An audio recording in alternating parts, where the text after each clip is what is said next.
You can often hear that freediving is a unique sport, and while it's true to a certain degree, and freediving is the only sport where an athlete tries to hold their breath for the maximum amount of time, there are general exercise rules which we have to follow if we want to have predictable progress in freediving. Let's call them exercise principles in freediving. And principle number 1 is related to the concept of homeostasis. In short, homeostasis can be defined as a process of maintaining stability in our body systems while adjusting to changing conditions. Freediving training is a very powerful disruptor of normal state of homeostasis. The more intense the training session, the greater the disruption is. In freediving, while breath holding, our body tries to maintain such critical elements as oxygen delivery to the most important organs and maintain our system's pH and CO2 levels. You are probably familiar with such body adjustments as heart rate reduction, peripheral vasoconstrictions,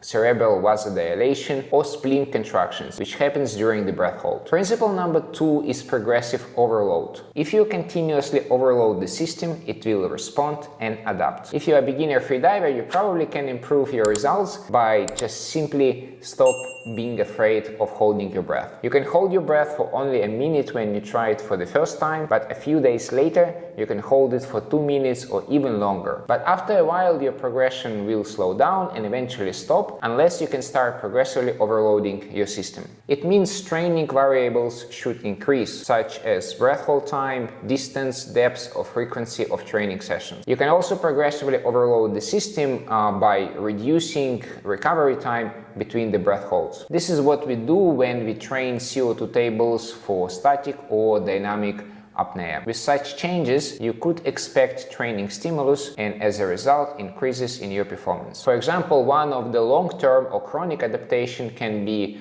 much stronger peripheral vasoconstrictions during your breath hold. Principle number 3 is specificity. Overload principles only apply to the systems or body parts repeatedly stressed while training. For example, if you only train static, it will not directly improve your results in depth disciplines since there are differences in the energy system and muscle groups used. Sure, there are some overlaps and training one discipline can indirectly improve another disciplines, but only to a certain degree. There are many examples when world-class depth freedivers have quite average results in the pool and vice versa. And before we continue, if you're looking for someone who can help you to structure your training plans, I can help you with that. I have an online coaching program where I make a training plan for you, discuss exercises and give you a feedback about your technique. For more information, the link is going to be in the description below. Principle number 4 is reversibility. Overloading will result in training adaptations and inactivity or detraining will result in a return to the pre-training level. You probably heard such common expression as use it or lose it. If you train for a while and then stop for an extended period,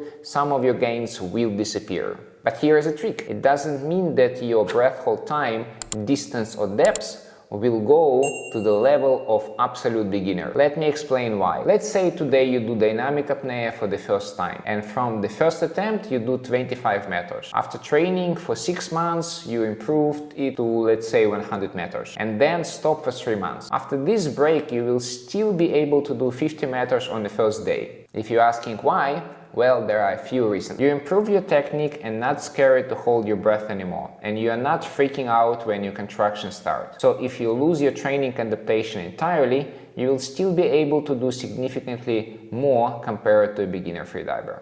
And the last principle, number 5, is individuality. While the physiological responses to a particular stimulus are predictable, the precise responses and adaptation will vary among freedivers. And this is what any freediver instructor can confirm. You can do the same training program for a group of freedivers, but the results can significantly vary. I always give advice for my beginner freedivers: don't look at other freedivers. Your training progression is going to be unique for you. For example, I made a couple of videos about how to progress in a dynamic apnea from the beginning up to 100 meters.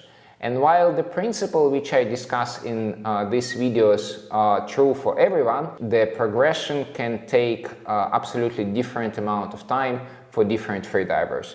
For someone, maybe he can reach from the 0 to 100 meters in a month, and for another freediver maybe it will be like 6 months or maybe even longer. If you haven't seen these videos about the progression in dynamic apnea, check out this video, and if you haven't subscribed to my channel yet, click here.